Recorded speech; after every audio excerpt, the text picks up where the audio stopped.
Assalamualaikum warahmatullahi wabarakatuh.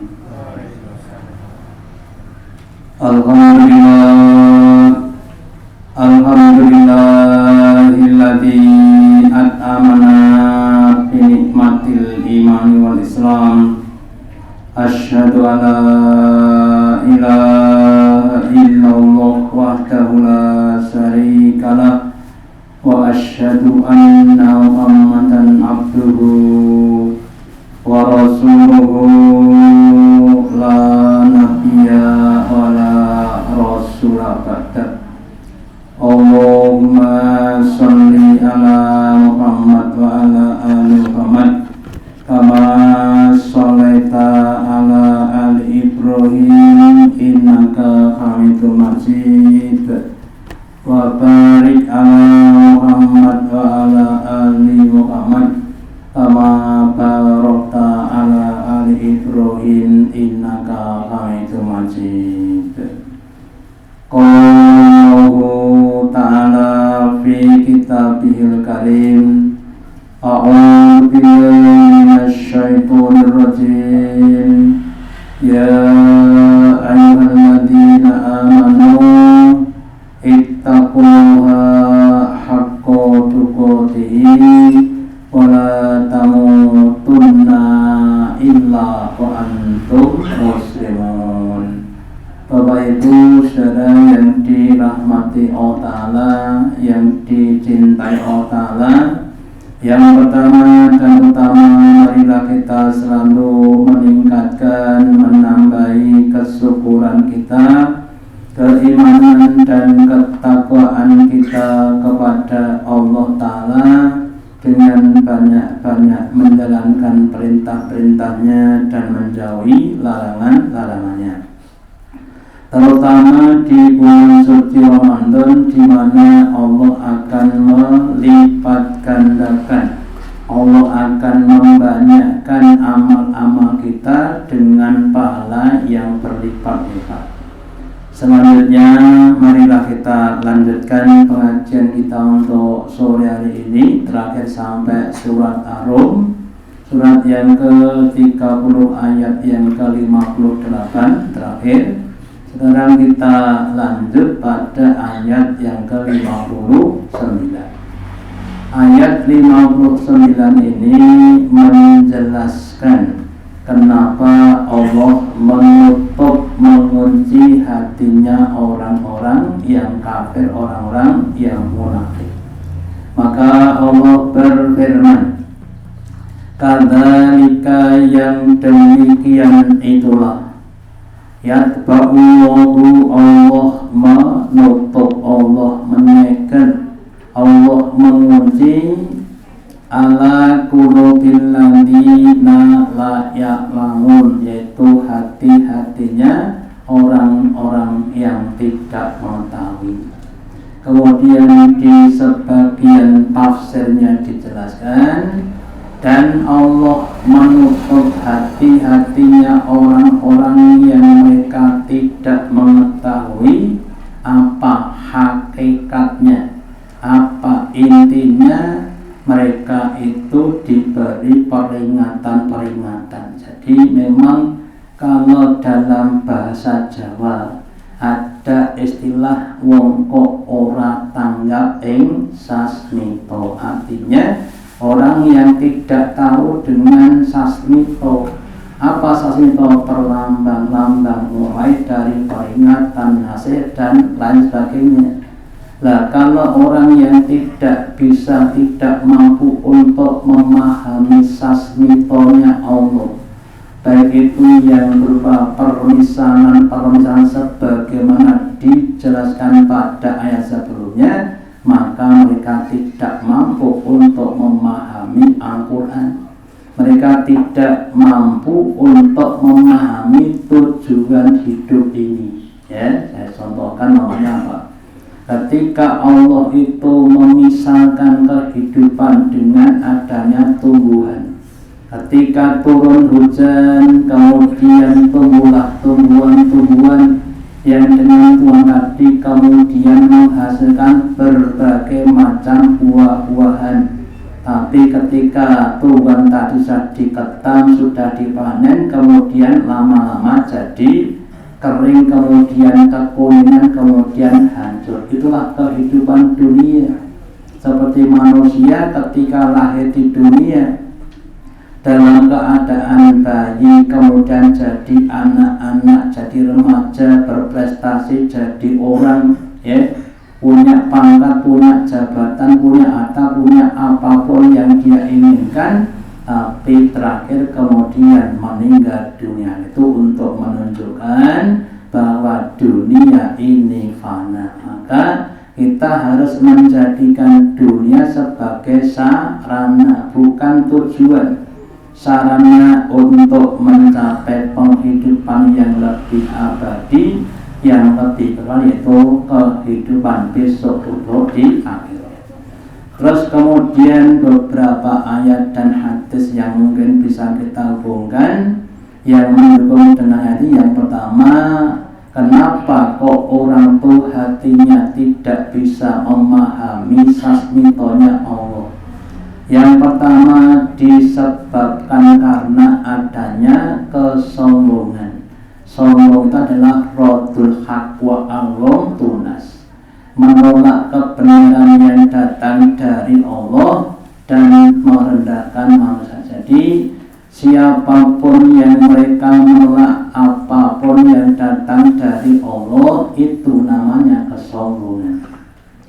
Maka di surat Al-A'raf, surat yang ke-7 ayat 101 dan 102, Allah menjelaskan, tilkal qura, itulah negeri-negeri, naqussu 'alaika, yang kami kisahkan, yang kami ceritakan kepada wahai Muhammad, baik itu kaum Ad, kaum Thamud dan lain sebagainya, min ambaiha, dari kabar-kabarnya, dari berita-beritanya. Walaqad ja'atuhum rusuluhum bil bayinat, dan sungguh datang kepada mereka kaum-kaum tadi para utusan-utusan Allah kepada mereka. Nabi Hud diutus Allah kepada kaum Ad, Nabi Saleh kepada kaum Thamud dan lain sebagainya, bil bayinati, dengan membawa bayinah, keterangan, mukjizat-mukjizat, kitab-kitab suci. Wa ma kanu liyu'minu, maka mereka tidak beriman meskipun sudah ditunjukkan berbagai macam mukjizat-mukjizat yang menunjukkan keagungan Allah, yang menunjukkan kelemahan manusia, yang menunjukkan kesalahan pemahaman mereka, tapi mereka tidak beriman. Justru bima kandatu min qablu, justru mereka mendustakan dari sebelumnya, ya.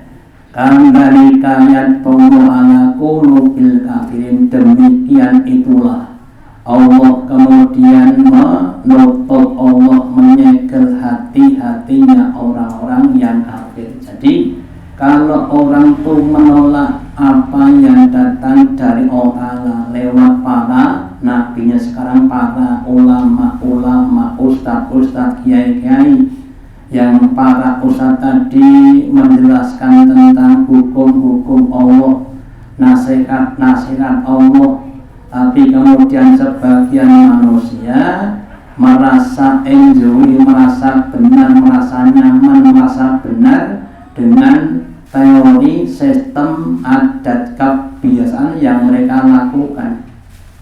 Lah akibatnya mereka menolak apa yang dijelaskan oleh para ustaz, maka Allah akan menutup pada hati mereka.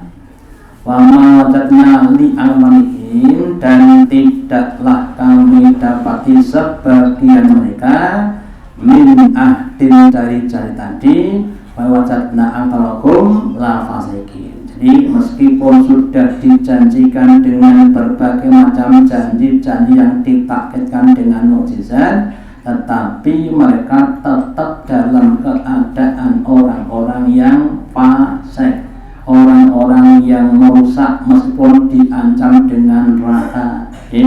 Nanti kamu kalau tidak beriman kepada Allah dan Rasulnya akan dianggap dengan neraka. Apa jawabnya? Alhamdulillah nang rokok konsone. Mereka tidak takut dengan neraka. Kenapa? Karena kesombongannya.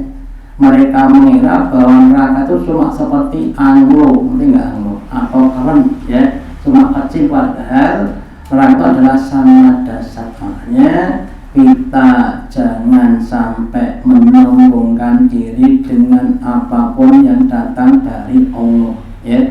Kalau ada hal-hal yang datang dari Allah tapi belum bersesuai dengan apa yang kita inginkan, maka kita harus berdoa kepada Allah supaya kita diberi petunjuk untuk bisa memahami ayat-ayatnya Allah. Contoh, contohnya apa? Bagi ibu-ibu yang kadang masih susah menerima itu, yang pertama ayat warisan. Kenapa kok laki-laki 2, istri cuma 1? Kok tidak sama-sama satu-satu? Itu yang pertama. Yang kedua tentang poligami. Yang ketiga tentang mungkin menutup aurat dan lain sebagainya.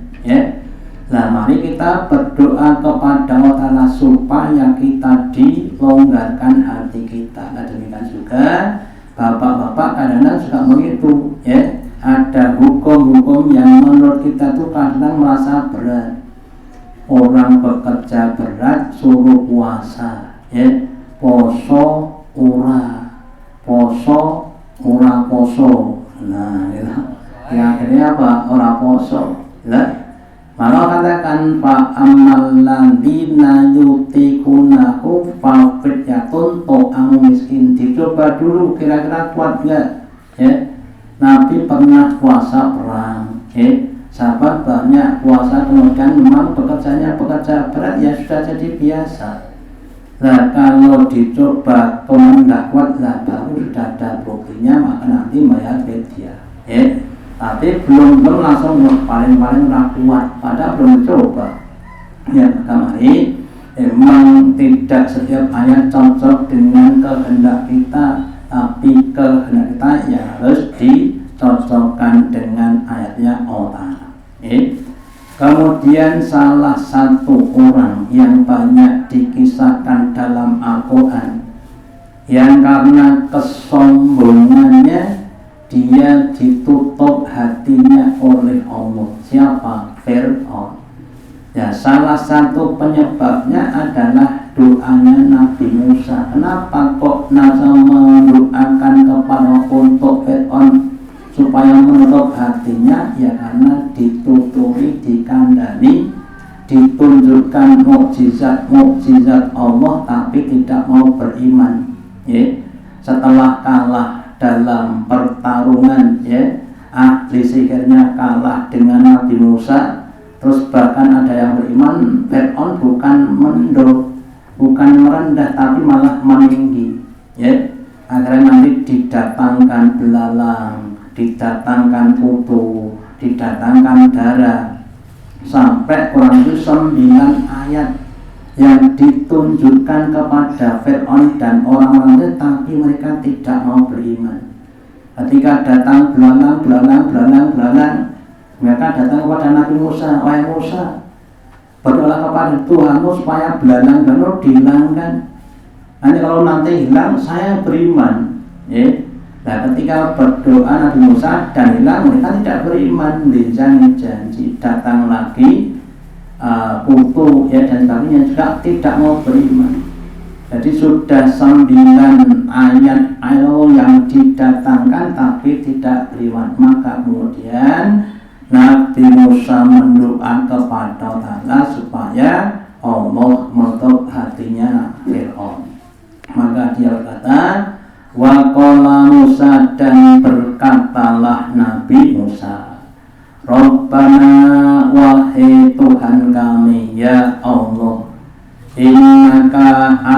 ataita Fir'auna, sesungguhnya engkau telah memberikan kepada Fir'aun wa mala'ahu dan malaknya, pembesar-pembesarnya, menteri-menterinya, pembantu-pembantunya, zinatun berbagai macam perhiasan, berbagai macam kemewahan, wa amwalan dan juga berbagai macam harta benda, mulai dari rumah-rumah mewah, kebun-kebun, kuda-kuda dan sebagainya, fil hayati dunia, dalam kehidupan dunia.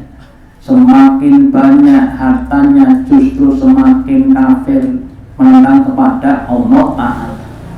Rabbana ya dulu ansabili, wahai Allah, dengan itu semua hendaklah engkau menyesatkan mereka dari jalan. Jangan ditunjuki ke jalan ben menyimpang sekalian, biar jadi penghuni neraka.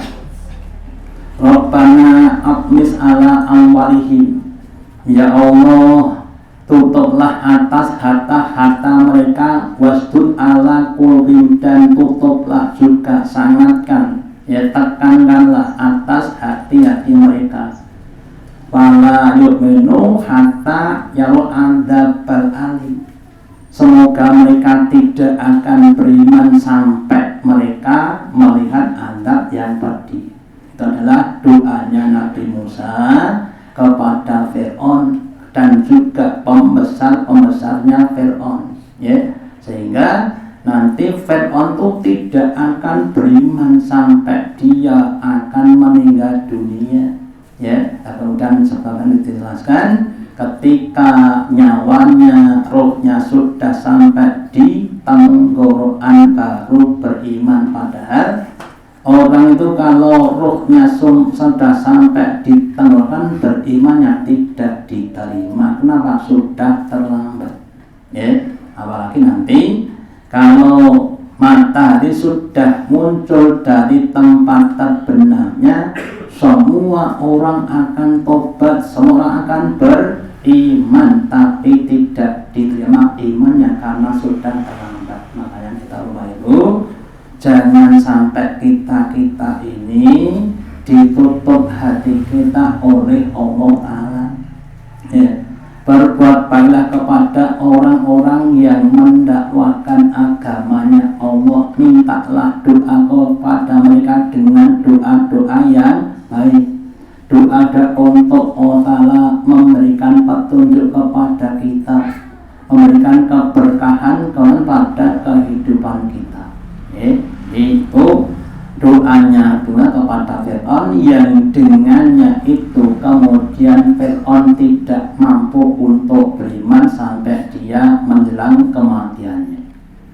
Kemudian orang-orang kafir itu ketika didakwai dengan dalil-dalil yang datang dari Allah, maka karena tidak cocok mereka membantah. Lah membantahnya dia itu didasarkan pada hawa nafsunya, bukan berdasarkan dalil yang datang dari Allah. Dulu pernah saya sampaikan bahwa itu tingkat-tingkat kebenaran, ya. Tingkat kebenaran yang paling rendah itu tingkat kebenaran pendengaran. Pak Harto sudah sedo, tapi ada orang yang berbicara seperti suaranya Pak Harto. Itu berarti bukan Pak Harto, ya, tapi keadaan seperti itu, ya. Makanya kepandangan adalah tingkat yang paling rendah. Yang kedua, di atasnya adalah tingkat penglihatan, kebenaran penglihatan. Ada air dalam gelas terus dimasuki jarum, makanya jarumnya tidak bengkong. Lalu ketika dimasukkan di air kok kelihatan bengkong, ya. Itu namanya kebenaran penglihatan, itu tingkat yang kedua, ya. Terus tingkat kebenaran yang ketiga, tingkat kebenaran rasional, tingkat kebenaran otak atau pikiran, ya. 3 kali 5, 15 bagi 3, 5. Terus 20 dibagi 0 berapa? Tak terhingga. 25 dibagi berapa juga tak terhingga. Kok bisa begitu? Kok bisa sama? Ya. Terus yang keempat, tingkat kebenaran yaitu ilham yang diberikan pada wali-wali Allah. Terakhir, kebenaran yang paling mutlak itu kebenaran wahyu yang diberikan pada para nabi dan rasul. Sehingga karena wahyu itu adalah tingkat kebenaran yang paling tinggi, maka kebenaran yang di bawahnya kalau bertentangan dengan wahyu harus dikalahkan, karena kebenarannya adalah kebenaran yang nisbi ataupun sementara. Nah, kembali kepada orang kafir. Jadi kadang-kadang orang kafir menggunakan adat kebiasaan atau menggunakan perkiraan pikirannya untuk membantah kepada apa yang datang dari Allah. Ya.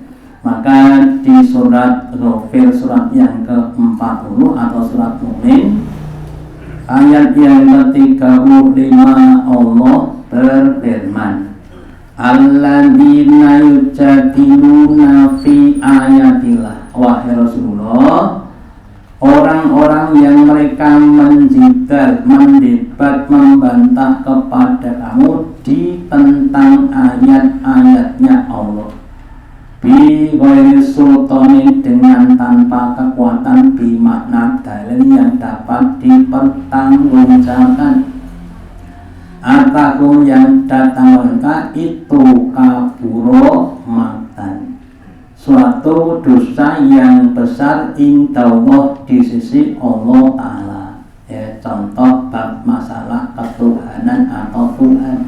Ya, Islam mendatangkan satu konsep namanya ketauhidan, mengajarkan Tuhannya cuma satu, yaitu Allah Ta'ala. La ilaha illallah, tidak ada Tuhan yang pantas untuk disembah kecuali Allah. Sedangkan orang musyrik Tuhannya banyak, wujudnya terlihat, terus datang pada Nabi Muhammad, Tuhan itu seperti apa toh? Tuhan kami itu banyak, adalah tahu zaman ubah. Nah, Tuhan cuma satu, nggak kelihatan, terus nanti bagaimana kalau kita berdoa? Ya, jadi mereka memandangi bahwa yang namanya Tuhan seperti manusia. Ya, kalau Tuhannya satu, bukannya banyak, kan susah nanti. Itu kalau manusia. Nah, justru disitulah keunggulan Tuhan. Tuhan itu satu tapi murah hati, mampu untuk memberikan apapun yang didoakan oleh umatnya atau hambanya. Itulah keunggulan Tuhan. Ya. Terus kemudian wa indan ladina amanu, dan itu juga merupakan kesalahan orang kafir kepada orang-orang yang beriman. Kadzalika yatba'ullahu ala kulli qalbin mutakabbirin jabbarin. Demikian itulah Allah menutup, menyegel atas tiap-tiap hati yang sombong lagi membanggakan diri. Ya, jadi kalau kita cermati Bapak Ibu, hidup di dunia itu adalah masalah, rangkaian masalah. Wong urip iki rangkaian masalah. Nah, kemudian Allah memberikan cara-cara, metode, teknik-teknik untuk mengatasi masalah. Sementara manusia dengan otaknya, pikirannya, dengan juga begitu. Ya, nah kadang-kadang itu bertentangan. Contoh saja, cara mengatasi kemiskinan. Itu caranya. Kalau miskin itu kalau diatasi secara ekonomi, caranya dibantu. Ada BLT, ada apa sekarang? PKH. Nah, itu kan cara untuk mengatasi kemiskinan. Tapi ketika dikasih BLT, PKH dan lain-lain, itu kira-kira kemiskinan tambah banyak apa malah berkurang? Nah, gitu. Nah, maka kemudian Islam menggunakan konsep caranya mengatasi kemiskinan. Nabi bersabda, untuk basalah keduniaan, undur man asfala minkum. Lihatlah kepada orang yang lebih rendah, lebih miskin dibanding dengan kamu, ya. Sehingga nanti ketika kita melihat pada orang yang lebih miskin, kita akan merasa cukup, merasa kaya, ya. Tidak usah diwangi, sudah merasa cukup. Itulah konsepnya Islam. Pengen kaya, sedekah, ya. Jadi kalau kita pengen kaya harus banyak sedekah. Nah ternyata Bapak Ibu, kaya sendiri itu tidak mesti kaya harta. Nabi bersabda, laisal ghina bi kathratil mal. Tidaklah kaya itu dengan kaya harta. Ada banyak orang yang kaya harta miliaran bahkan triliunan, ya, tapi masih derembu, masih rakus, masih maaf saja mengambil haknya orang lain.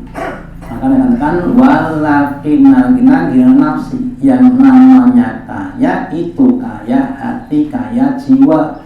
Kalau orang sudah merasa cukup dengan apa yang ada, maka dia akan menjadi kaya dan adalah kaya yang sejati.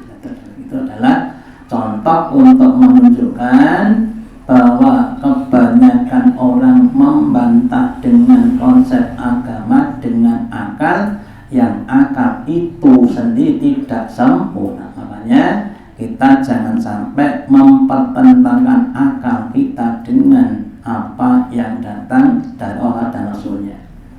Kemudian yang berikutnya, penyebab hati yang tertutup adalah karena banyaknya dosa-dosa, banyaknya kemaksiatan yang dilakukan oleh manusia. Contoh, ada orang yang rajin beribadah, rajin untuk berbuat baik, suatu saat ketemu dengan teman lamanya, terus ditawari untuk maksiat, tidak mau.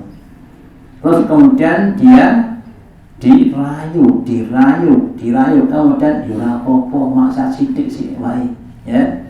Akhirnya kemudian mereka sudah mulai turun, ya. Nah, nanti lama-lama akhirnya apa? Karena dosanya semakin banyak, maka penyaring yang ada pada hatinya sudah mulai pudar, ya. Kalau dulu mendengar ucapan kotor itu hatinya langsung menolak, sekarang bos biasa.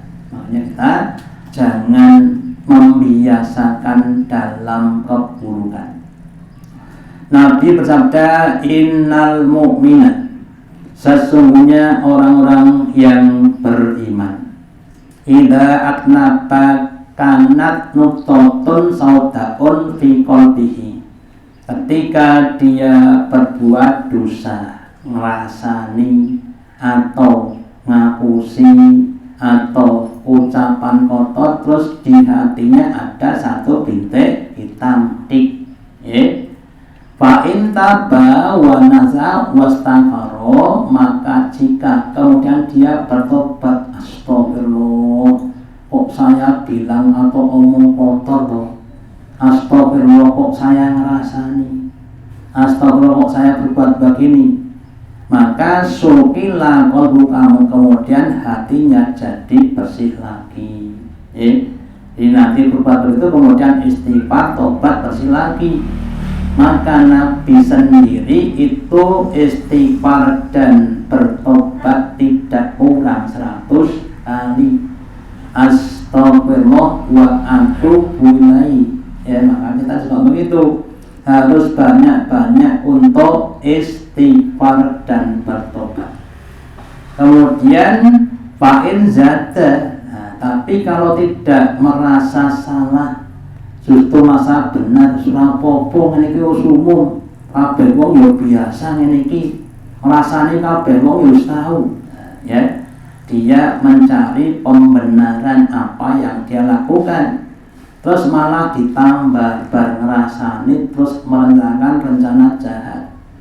Zadat fandalika amron, maka tambahlah itu bintik-bintik hitam, 1 jadi 2, 2 jadi 10, jadi 20, jadi 100 dan sebagainya.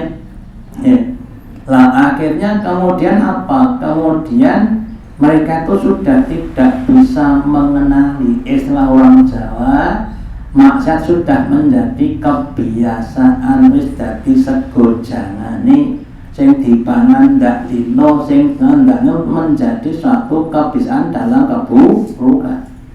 Maka itu yang dijelaskan Allah Ta'ala dalam surat Al-Mutaffifin, surat yang ke-83 ayat yang ke-14 yang bunyi kala bal rona ala qulubihim makanu yasibu. Tidaklah begitu, itulah hati-hati yang sudah hitam legam, hatinya sudah hitam legam atas apa-apa yang mereka lakukan. Jadi kita sebagai manusia memang tidak akan bisa terlepas dari yang namanya kesalahan, karena memang al-insanu makhluk manusia. Manusia itu tempatnya salah dan lupa. Terus kemudian kalau salah menyimpang, kita kemudian tobat, lurus lagi, nyimpang lagi, kemudian tobat lagi.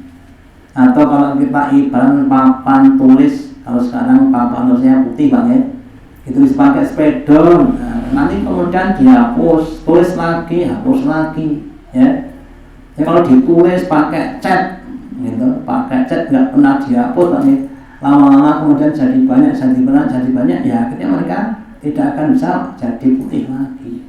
Nah, makanya kita ketika ada yang salah, maka kita harus mau untuk menyadari. Makanya juga pentingnya kita mengembangkan kemampuan untuk mau mengakui kesalahan.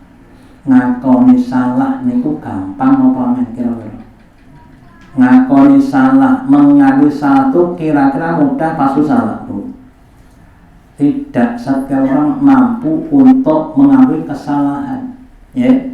Hanya orang-orang yang berjiwa besar, yang diberi petunjuk Allah yang mampu dan mau mengakui kesalahan. Dan semoga kita semuanya Bapak Ibu termasuk orang-orang yang diberi kemampuan Allah untuk mau mengakui kesalahan. Kemudian setelah salah, biasanya kemudian tobat. Lah kalau dia tidak mampu mengakui kesalahan, mereka tidak akan tobat. Mergonipun rumangsa benar. Kemudian perbedaan sikap antara orang yang beriman dan orang fajir, orang kafir, orang munafik terhadap dosa. Nabi bersabda, innal mu'mina, sesungguhnya orang yang beriman itu yara dunubahu ka'annahu qa'idun tahta jabali. Orang beriman itu memandang dosanya seakan-akan dia itu orang yang dia duduk di bawah gunung yang besar. Yang khawfu ayyuba'a alaihi, yang dia khawatir kalau kebrukan gunung. Itu pandangannya orang beriman terhadap dosa. Wa innal fajiro, dan semua orang yang fajir, orang yang lacut, Allah wis kebacut, wis biasa berbuat untuk keburukan. Ya rodunu bahu, mereka melihat dosa-dosanya kadubabi, seperti lalat yang maro ala angfihi, yang dia lewat atau hinggap di hidungnya. Di orang fajir itu kalau berbuat salah seakan-akan hidungnya ada lalat, kemudian ini kan sudah merasa selesai. Menurut itu surah popo istighfar, kemudian berbuat lagi. Nah, maka mari kita berusaha untuk sebagaimana tadi orang beriman itu menganggap dosanya itu seperti orang yang akan kebrukan gunung, kejubrukan gunung. memandang suatu hal yang sangat besar, hal yang sangat susah, menyusahkan pada kita. Ya, kalau kita lihat para orang-orang alim dulu Pak, yang namanya salah sedikit saja itu, kemudian mereka berusaha untuk menghapuskan. Contohnya kisahnya Idris bin Syafi'i, bapaknya Imam Syafi'i. Ketika pagi-pagi mau sholat duha, perutnya lapar, dia turun ke sungai untuk berwudu. Kemudian ada sebuah apel yang hanyut di aliran air, terus diambil, terus dimakan. Setelah dimakan kemudian sadar, ini miliknya siapa? Ini bukan milik saya. Ya, terus dia cari siapa pemiliknya dan minta ridhonya. Ya, ternyata punya tidak ridho. Wah, enggak, kalau saya kan untuk menikah enggak, kecuali kamu mau menikahi anakku yang bisu, yang tuli, yang buta. Suruh nikahi wanita sing bisu, tuli, dan buta. Itu kira-kira gimana bapak-bapak nih? Di bujuk, bisu, tuli, buta, gimana? Wah, pingin ya, mau apa enggak? Kalau enggak ya enggak, saya ini relakan. Wah, daripada besok di neraka bisa apa-apa. Nah, ternyata bisu dari ucapan yang kotor, tuli dari mendengar suara yang jelek, buta dari memandang barang yang jelek. Jadi orang-orang yang baik, ya, kemudian nanti nikah terus punya anak namanya Imam Syafi'i tadi, ya. Demikian juga Abu Bakar, ketika dia punya teman, ya, temannya jadi dukun. Dia setelah kerja dukun, dapat makanan terus jagongan. Kemudian Abu Bakar dikasih makanan, dimakan, ditakoni, dari mana tadi? Biasa kerja. Kerjanya apa kan? Dukun. Terus ini kan dapat upah yang kamu makan dulu. Sama kan berarti upah dukun. Iya. Kemudian dia merasa itu adalah barang haram, upahnya dukun, kahil. Kemudian dikolok-kolok, ya, mulutnya sampai dia keluar. Itulah orang-orang yang baik. Jadi memandang dosa itu sebagai suatu hal yang sangat-sangat berat, ya. Jadi kita sebut juga begitu. Ngapusi kepada anak kita itu harus dijaga, Pak. Apa ya? Tukok sepatu sesok. Nah, ya, pas sesok lah tukok kayak gue.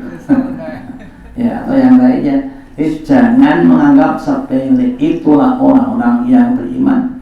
Semakin tinggi imannya, semakin sensitif dengan dosa, ya. Nopo bidone, nopo niku kaca moto kali kaca cendilo. Nopo gitu nih Pak? Bidone kaca moto kali kaca cendilo nopo? Nah, kaca moto niku nek enten debu sithik Pak, wis ra penak dienggo nonton, ra penak. Nek kaca cendilo ngantek utak wis biasa. Yang kita cakap begitu. Nah, lalu seperti kacamata, ketika ada kotoran sedikit sudah merasa tidak enak. Itu orang-orang yang beriman, ya.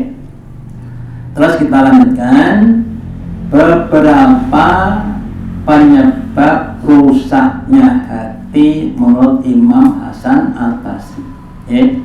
Imam Hasan Al-Basri berkata bahwa fasadnya, rusaknya hati itu disebabkan oleh 6 perkara. Yang pertama adalah mereka berbuat dosa merasa masih bisa untuk bertobat, ya. Ketika sedang melakukan perbuatan dosa, surah popo, nanti bisa istighfar, ya, besok bisa tobat. Selama belum mati, Allah masih membuka pintu tobat. Loh, akhirnya mereka akan bebas dengan kemaksiatannya. Kenapa? Merasa bisa bertobat, ya. Loh, padahal Bapak Ibu, kalau itu sudah biasa untuk maksiat, terus rasa untuk tobat itu ditunda, terus akhirnya tidak sempat untuk bertobat, ya.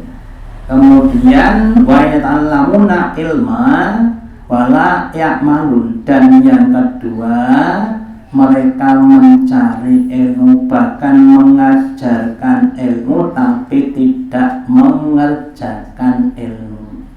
Ilmunya tidak diterapkan, tidak diamalkan. Apalagi yang sudah mengajar menjadi jarkoni, isok ngajani resok nglakoni. Mengajarkan orang tentang puasa Ramadan, salah satu yang perlu ditingkatkan membaca Quran. Nah, ternyata yang ngomong tidak baca Quran, ya itu berarti nama jargon. Itu yang menyebabkan hati tertutup. Makanya termasuk saya, mari kita semuanya setelah kita belajar dapat ilmu, terus kita amalkan. Amal kita ilmukan, ilmu kita amalkan, ya. Jangan sampai nanti amalnya tidak diilmukan, gak ada ilmunya, berarti amal-amal yang juga akan ditolak. Atau ilmunya tidak ada amalnya, ya, berarti seperti pohon yang tanpa buah, al ilmu bila amalin kasajane bila tamarin. Ilmu tanpa amal itu seperti pohon yang rindang, buah daunnya banyak tapi nggak ada buahnya. Itu yang kedua. Kemudian yang ketiga, wa inda amilu la yukhlisun. Dan ketika mereka beramal itu tidak ikhlas, tidak lillahi ta'ala tapi li ghairillah. Contoh Pak, kalau kita puasa, man shoma ramadhana imanan wa ihtisaban. Barang siapa yang puasa pada iman, yakin kepada Allah bahwa ada sesuatu yang baik dan dia berharap pahala dari Allah, maka dia akan ikhlas dan akan istiqomah meskipun berat, ya. Tapi kalau maaf saja merasa tidak ikhlas, ya dia merasa berat. Ya, contohkan. Ada tukang becak jam 2 malam duduk di becaknya nunggu penumpang. Ada orang turun dari bis kemudian mau naik becak di tempat yang jauh 50 kilo. Ini dites sakarmu biayanya terserah 10 juta orang popo. Kira-kira tukang becaknya mau nggak Pak? 50 kilo becak belonjone 10 yuto. Gitu. Ya mau, ya. Tukang batu kerja dari pagi sampai jam 4 sore, terus disuruh untuk lembur sampai jam 8 malam, sak jam 1 juta, marilah. Mangkat betul Pak? Mangkat semangat ya Pak. Kenapa? Karena besar. Dan ternyata pahala orang terus sangat besar. Kan cuma pahala, bukan duit. Pahala itu lebih daripada uang. Kenapa? Karena uang kita Pak, rupiah itu hanya berlaku di Indonesia dan di dunia ini. Sementara namanya pahala itu dapat mendatangkan pertolongan dari Allah yang bisa berlaku dimanapun, baik di dunia maupun besok di akhirat. Makanya kita harus yakin pahala itu penting sekali pada kehidupan kita. Terus yang berikutnya, wa yakuna rizqallahi wala yaskuruna. Dan yang berikutnya, orang itu makan, mengkonsumsi, menggunakan rezeki dari orang tapi tidak bersyukur, ya. Makan soto blang terus kemudian selesai wis tidak mengucapkan alhamdulillah. Makanya kita Bapak itu kalau bisa usahakan setelah makan minum kita ucapkan alhamdulillah. Apalagi kalau kalian bisa memahami dalam hati, tidak sekedar alhamdulillah tapi alhamdulillah ya Allah, omongan kok ya enak banget loh, padahal mau sekolah atau sambel lah ya, tapi bisa dihayati alhamdulillah ya Allah, ya. Itu sebagai bentuk apa? Kesyukuran, itu yang akan menjadikan hati kita terbuka. Tapi kalau nggak pernah bersyukur, maka tidak akan pernah hatinya terbuka, malah akan tertutup. Kemudian yang berikutnya, walayar nona bi kismatillah. Ini juga susah ya. Dan mereka tidak ridho dengan pembagian Allah. Nek pas dibagi kata Pak, ridho itu gampang. Nek pas dibagi sidik itu lah ridho bukan gampang, gitu. Nah makanya kita harus ridho dengan berapapun bagian rezeki yang diberikan kepada kita. Jangan sampai kita menolaknya atau kita menyia-nyiakannya. Nih Bu, gajimu berapa Pak? 30.000 untuk 1 pekan. Alhamdulillah. Kita Bu. Nah, kita. Nek 30 seminggu tekanan di. Lalu dipa itu kemudian berkahnya hilang. Disai orang berusaha memang ibu. Nah, gitu. Malah nonton itu makanya memang ujian hidup kita. Nek blonjone kathah cukup niku biasa, nek sithik cukup niku luar biasa. Nah, kita jadi orang-orang yang luar biasa. Berarti oke syukur niku biasa, berarti sithik niku berarti luar biasa lagi. Dodol ora payu, bersyukur alhamdulillah, ora payu alhamdulillah. Namanya orang luar biasa. Kemudian wa'ad kununa mautan hum wala yatabir. Yang terakhir termasuk kita Bapak-bapak, mereka menguburkan mayit-mayit tapi tidak mengambil pelajaran. Loh, sekarang kita ngubur orang lain, besok kita dikubur, ya. Sebelum kita dikubur harus mengambil pelajaran. Mumpung jadi paringi urip, monggo harus banyak-banyak berbuat kebaikan. Kalau sudah mati nggak sempat berbuat kebaikan, ya. Itu beberapa hal, 6 hal yang menurut Imam Hasan menjadi penyebab orang itu tertutup hatinya. Nah, semoga kita semuanya bisa terhindarkan dari hati tersebut sehingga hati kita tidak ditutup oleh Allah. Kemudian dampak kemaksiatan menurut Ibnu Athaillah. Jadi kemaksiatan yang dilakukan manusia itu ada dampak-dampaknya. Dan kalaulah kalian tidak mengenali maksiat atau tidak tahu maksiat kecuali hanya nama, maka sebetulnya nama itu sudah cukup untuk membedakan atau untuk memilih. Contoh, isyarat jempol dan jentik. Orang sudah mafhum jempol itu untuk apa? Hal yang bagus, jentik untuk apa? Jadi ketika kalian dijemur, wah berarti Anda punya kelebihan. Kalau dari jentik, nah, orang baik dan buruk, si A dikatakan, oh si A itu orang yang baik. Orang sudah kenal baik. Baik itu apa sudah kenal. Oh si B orang yang buruk sudah kenal. Ya. Lah kalau nama saja itu sudah cukup untuk membedakan, maka seharusnya perbuatannya semakin bisa membedakan. Lisan yang baik, lisan yang dikenal untuk apa kira-kira? Lisan yang baik, baca Quran, zikir, mengucapkan nasihat, berdoa, itu lisan yang baik. Terus lisan yang buruk gimana? Rasani, mencela, miso, gitu. Nah, itu kan sudah jelas. Nah, seandainya ada kita sendiri, lisan kita untuk miso, berarti kan kita itu sudah tahu itu jelek. Gitu. Ketika lisan kita untuk zikir berarti baik. Ya, jadi meskipun tidak ada penjelasan lebih lanjut, sebetulnya nama itu sudah cukup.